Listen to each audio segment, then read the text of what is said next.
Hey, howdy, hey, everybody. I had to work really late the other night, and a little later than normal. And I go in about 6:30, and that particular night I got home about 9:30. I sat down in the chair and my recliner, and I sat down in the chair, and the next thing you know, I was back at work. And it was so vivid, it was so real. And I walked out the back door just like I'd done 40 minutes before, and but the sun was shining and it was bright and sunny and it was a beautiful day, just absolutely beautiful. And as I walked out and I looked around, I realized that things were different. There, the tree that had been gone for a couple of years, the tree's there and it looks different. And I go down into the parking lot and we've got a 10-foot fence that surrounds the property, and it wasn't there, and the cars were different. And when I say different, let me explain this. They were old cars. They're like from the 70s. Parking lot was full of them. And I walked down the stairs, out in the parking lot, and this gentleman comes driving up in a truck, worked for the county, and like I do, and worked for the county, and he says, hey, what's going on? And I looked at him and said, I really don't know what's going on. Could you tell me what time it is? And he told me it was like 9 in the morning. And I said, I'm a little lost. And he goes, well, where are you supposed to be? I said, well, I work in this building. And I said, as I'm talking to him, I realized the license plate on his truck said 75. And I looked at him, I said, is it 1975? He goes, man, you really out of it, ain't you? And I said, I'm maybe so. And I said, hey, look, and it just dawned on me what was going on, where I was. And I started thinking, man, 1975. And I asked him, I said, are you heading out in the country anywhere? And he goes, well, matter of fact, I got to go out. And I said, are you heading near Rosemark? He goes, yes. Well, can you give me a ride?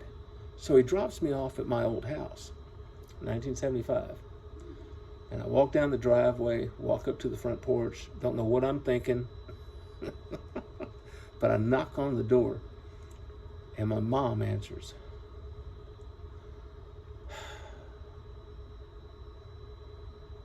And she says, well, hello, can I help you? And I said, yes, ma'am. I came up with something like, I'm working for the county. We're doing a survey. Just want to see how you're doing. Is there anything you think we should change? Any way that we could help you?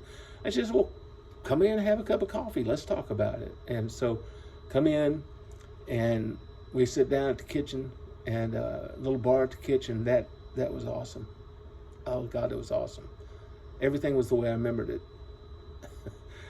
And we talked and laughed, and I don't even know how long we talked and laughed. And I realized, man, I can't keep her time, and meaning I shouldn't stay too long. And so she said, well, stuff like, where do you live and what's things like that. And then she said, you have any family? I said, yes, ma'am, I have a brother and a sister.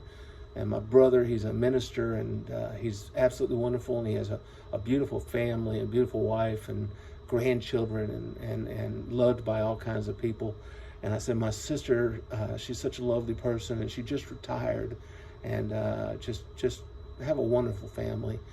And I said, but I shouldn't keep your time. I shouldn't, I shouldn't keep you.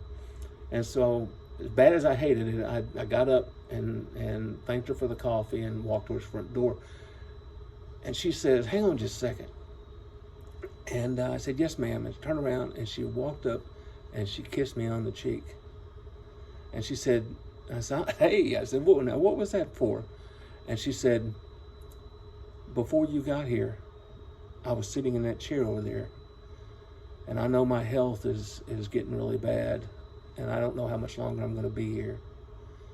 And she said, I was begging the Lord to let me know that my children were going to be okay. Let me know that they were going to be good people if I'm not here. And then you knocked on the door. And she walked up to me real close, and she grabbed my badge, and she said, I don't care how old you are. You don't think I didn't know you were my boy, Pete McCarty Jr.? And then she grabbed me and held me so tight.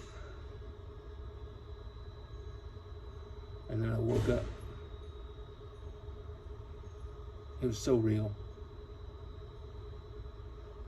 I'm going to choose to believe it was real.